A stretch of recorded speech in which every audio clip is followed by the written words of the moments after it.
Okay, hi everybody. We have decided to film spontaneously a little interview here in Russia. It's St. Petersburg, up north, with Alex from America, North Carolina, and just to show people that it's cool to travel even during those little hard political times. And it's all safe and cool, and you can have wonderful, interesting experiences traveling and visiting countries. Yeah, so go ahead and introduce yourself and just tell how did you end up coming here? Yeah, during winter, during minus 20 Celsius. Yeah, I'm Alex. Like I said, I'm from North Carolina in the United States. I decided to come here basically. I always wanted to go to Russia in the winter. I went here back in May. I had some friends here. I mean, I like the cold in general. I doing crazy stuff, so I figured it would be cool to go to Russia in the winter. No one's ever gonna go there, and I'm American, so it's like even more so.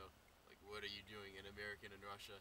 And I was trying to do this, and I was pretty busy, and I realized that this would be a perfect week for me, but I wasn't sure if I could get the flights for cheap, and so I was poking around online looking for the flight, and I finally found it. It's really cheap, $183, 20,000 rubles, super cheap, but it was the next day, so I booked it. The next day I drove 10 hours to New York, spent a few days in Finland. Now I'm in Russia. It's been amazing. Everyone says Russia is, oh, it's crazy, like, oh, Americans cannot go to Russia. Like, I had one friend that said, dude, you're gonna get arrested for being in Russia as an American. Russia's an amazing country. Everyone's very friendly. It's just another country. I came here, got on the bus.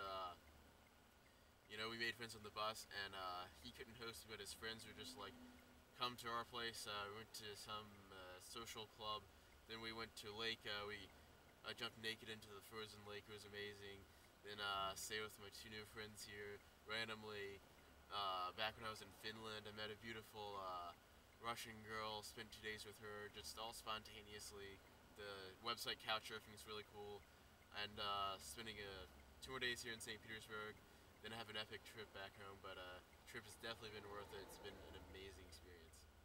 Whoa, cool. Yeah, so just tell us a little more about, like, it's not common for people who don't study Russian as their major and who don't like study Russian culture or something to go here and like trying to be here without knowing the language.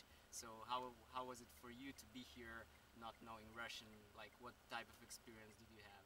I think it's been fine. In a lot of ways, English is so much that lingua franca per se.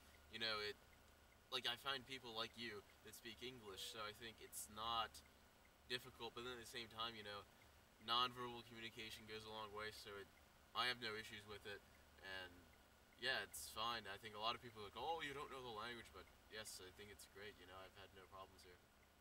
And if you would like give one or two interesting small tips to people who want to come to Russia and don't know what to start with or what kind of challenges they may face when they go here, like would you give any tips on like what should they start with, or it's like like how was it for you to to get the flights? Where did you look them up? Like where did you get the visa and stuff? Yeah. Because many people are scared of those paper deals. Yeah. Well, I'd get the visa. Say if you're an American at in Visa Logistics Services, you can just Google, Russian visas. You can find all the information. It's complicated, but it's not impossible by any means. You have to take some time, look at it, and you'll get it just fine. And then for flights, I'd really recommend Skyscanner. It's an aggregate of flights, so basically, it searches every flight. So you can search every flight from every airport in the United States to every airport in Russia, and basically you find that needle in a haystack fare. So that's how I was able to find amazingly cheap fares, like $215, which is about 20,000 rubles, for an 11-hour flight from Moscow to New York. So Skyscanner and Visa Logistics Services for the Russian visa, two great things I recommend for if you want to travel to Russia. Mm. And as we have seen, you're kind of very open-minded in terms of trying new things like that, ice swimming, and playing Yeah. chess, meeting new people, just traveling spontaneously. Is it like your just regular behavior in the United States too, or it's just your trip mode, and then you kind of switch to trying stuff, or is it just like your personality in general, I like think I, trying and trying, making different new experiences? Yeah, I think it's kind of part of the trip in a way. But at the same time, I'm definitely spontaneous. Like I'll do something crazy in the States, but I think there's more opportunity to do it here in the Russia because it's different, you know, than the States. There's a lot of things that you couldn't do in the States. So yeah, somewhat. But in some ways, I think I'm always like that. Yeah, well, cool. Yeah, so thank you for being here. Yeah, it was Yeah.